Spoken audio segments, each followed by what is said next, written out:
How's it going, folks? This is Mike. Um, how's everyone doing? It's the night before Halloween. It's 11 o'clock Sunday night, so it's 1 hour before All Hallows Eve. So I'm actually in a very good mood. I just got done watching the Chicago Cubs win the second game in the World Series, so they're still in the running, and it's the first time they had won a World Series game at Wrigley Field since 1945. So I'm not a huge fan of the Cubs, or I don't even follow baseball that much anymore. But that was pretty historic. It was a great game. So, but I'm not here to talk about baseball. I'm here to toast Mr. Edgar Allan Poe once again, and talk about the two films that were released in 1963, directed by Roger Corman, based on the writings of Poe.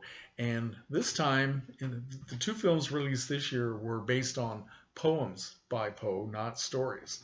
So the first was The Raven, and the second was The Haunted Palace. Now, how in the world do you take a poem and turn it into a film? Well, that was up to Richard Matheson, who did the screenplays for both. And the Haunted Palace was a bit of a cheat in a way because it was actually based on a story by H.P. Lovecraft, but we'll get to that later. The first film released that year was The Raven, which was done strictly for comedy. Here's The Raven at the Midnight Movies series. It's on a double bill with Comedy of Terrors, which was also released that year. It was not directed by Roger Corman, but very much like the Poe films. But these are both done for comedy. Even though The Raven was advertised, the poster art showed it as a very serious horror film, but once you got into it, you realized it wasn't. Um, okay, so how do you turn The Raven into a film? Just Richard Matheson came up with basically kind of a nonsensical plot. It was a lot of fun. It was about three magicians, three wizards, who were sort of dueling each other. Vincent Price played a wizard named Craven, who at the beginning of the film we can hear. The film actually starts out rather seriously because we hear Vincent Price's voice starting the poem of The Raven, which everybody knows at least part of The Raven. It's very dramatic, very wonderful. Then it goes to his study where it's surrounded by all these great artifacts from the era that this is supposed to be taking place. And we kind of get a sense that something is not going to be terribly serious when he keeps bumping into a telescope when he walks across the room. And then there is a raven trying to get into the window. So, of course, what would you do? He opens the window, lets the raven fly in, and it lands on a statue. And he starts communicating with the raven. And then the raven starts talking with Peter Lorre's voice and making wisecracks. So you kind of know where everything's going to go after this. And it's very funny. It's a very funny movie. It has all the ambiance of all the other Poe films with the creepy castles and corpses and coffins and all this really great stuff. But by this time, Corman was a little bit tired of doing Edgar Allan Poe films, and American International wanted to keep the series going because they were making money. But they decided to change it up and do it for comedy. And they did a good job. So the story, what there is of it, Vincent Price plays a magician named Craven who has lost his beautiful wife Lenore as she has died, and he is just mourning her. It's been about 2 years since she passed away. He's living in this castle with his daughter, played by Olive Sturgis. Can't remember now, but I just forgot the daughter's name. Sorry, played by an actress named Olive Sturgis in her film debut. And so Craven is visited by this raven, whom he manages through his magical powers to turn back into Peter Lorre, or at least partly. It's Peter Lorre with raven's wings, right? His name is Bedloe. He's sort of an idiot of a magician, doesn't seem to do the right thing or have any power. And he said he just came back from the castle belonging to another magician named Scarabeus, played by the king of horror himself, Boris Karloff, who makes his debut in the Roger Corman Edgar Allan Poe series. And at this time in history, in 1963, for most people, especially people like me of my age, Karloff was still the reigning king of horror films. Although Vincent Price was sort of coming up to that level, and over in England, Christopher Lee was definitely making his mark. So they had those three, kings of horror that were kind of vying for first place. Peter Lorre was Yeah, he was a legendary, mystery horror star, as was Basil Rathbone, but not really on the level of Boris Karloff. Karloff looks great in this film. Well, what happens is the two magicians and uh, Craven's daughter, whose name I can't remember, and Laurie's son, Peter Laurie's son, Bedloe's son, played by none other than Jack Nicholson in one of his early films. They all go to the castle to encounter Scarabus. And of course, it turns into a duel between the two magicians, with Bedloe kind of being an idiot going back and forth. Turns out that he was in league with Scarabus to actually bring Craven to the castle. And we find out that the lost Lenore is not lost at all, played by gorgeous Hazel Court, who is back again. She is a woman who left her husband because Scarabus had more money and more power. So she is really a not very likable, although very beautiful woman in this story. So what happens is lots of special effects, more special effects really than you've seen in the previous films, and great banter between, back and forth between all these great characters, all these great actors, and I guess Peter Lorre did a lot of improvisation, which Vincent Price could kind of keep up with. He could sort of go along with it, but I guess Boris Karloff had a very hard time. Now, as I said, Karloff looks terrific. He was having a lot of back trouble. So there's a scene where he's shown standing at the top of a staircase, and he takes the first maybe one or two steps down the staircase. Then they cut the camera away somewhere else, and when the camera comes back, he is down at the bottom of the stairs. So it gives you the idea that this man walked down the stairs, but in truth, he couldn't walk that far, so people had to carry him down to the bottom of the stairs. He was really starting to have a lot of trouble walking at this time. And I guess that it was kind of difficult for him doing some of the special effects scenes, because it had scenes where the magicians were they were in their chairs and they were kind of flying through the air of the castle. And but anyway, he was very game, and he worked very hard and gave a good performance. In fact, they all gave very good performances. This film did very well, and I remember seeing this at the theater. I actually did not see all of the Poe films at the show when they first came out. I just didn't have a chance to see them all, but I remember seeing this one, and it was great fun. But it was not to be taken seriously at all.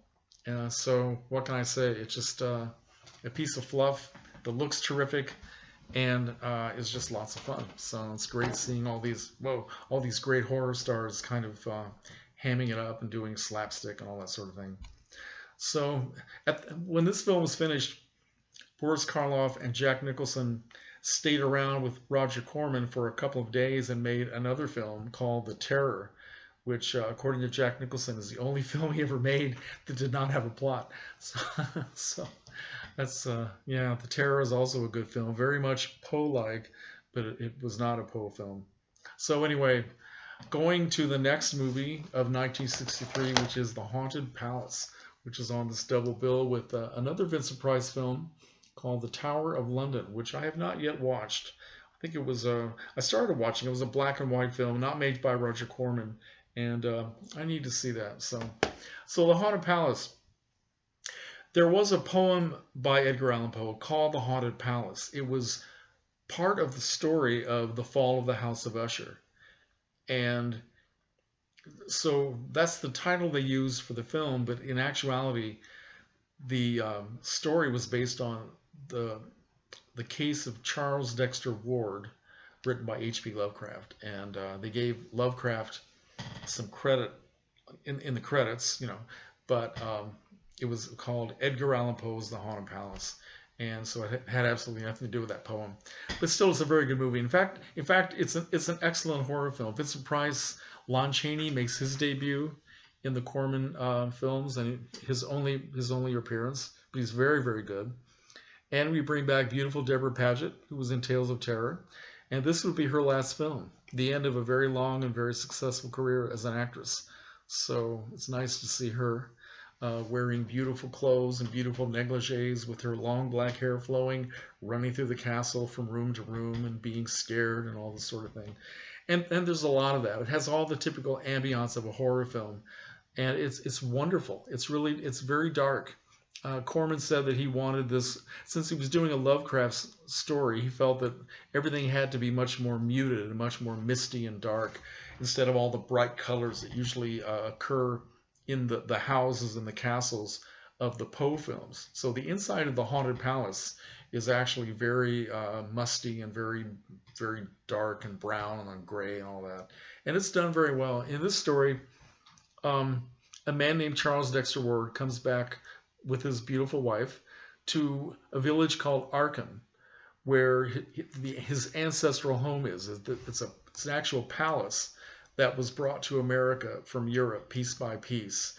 And he has an ancestor named Charles Kerwin who built the palace and was a warlock and was actually burned to death by the villagers a couple of hundred years ago because he was doing these evil experiments using young women of the village to mate with some sort of a creature.